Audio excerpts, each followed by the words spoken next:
Sabothi njalo o1 ngizobe sengikhona ngalapha. Lapho kodwa ngikukhona ekhaya eqala. Wani lapona nakabe yami. Akekho umuntu engiphila naye kumele akwazi lokho. Yeah.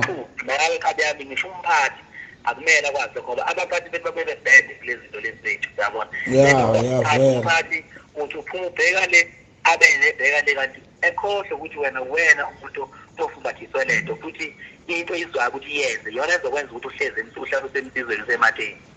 Hayi khululeka mina lokho ngakwenza khona umngane wami oyishangane nje waleko Limpopo hlala naye lapha zelokishini sengijwayele uyihambela naye vele longaswe hostela mangihamba naye ngeke ejump vele mhlawumbe izinto zomaskanda akazazi.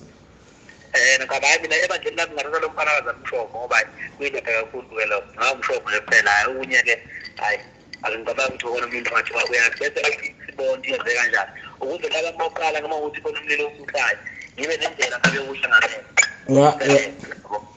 Futhi ngoba into emnandi into engathenda uDisemba wonke kuyoshaya uJanuary ingalanyulile. Hayi mfethu ngoba manje uzobona into ukuthi ngizongikhathaza ngempela ngoba inhloso yami mfethu vele ukuthi nginqina vele lamasimba lapho uyabo. Ngoba ngiqeda ngicinga lamasimba ngwaqeda kanje ngafufisa. Selokho manje ngisebenza ngobhube manje kanti kufuneka kabi kube khona ukumkhaba nje uphonde ngisheba ngakho. Vele ndala isikhathi into athi uyikhompyutha nomkhubu yini le. Bengifana ngisuke lento mbuko kufanele abantu bangi-understand ukuthi ngiwayo ndoda wanaka umgube. Abantu abacula ngo92. Ngifelo ntaba.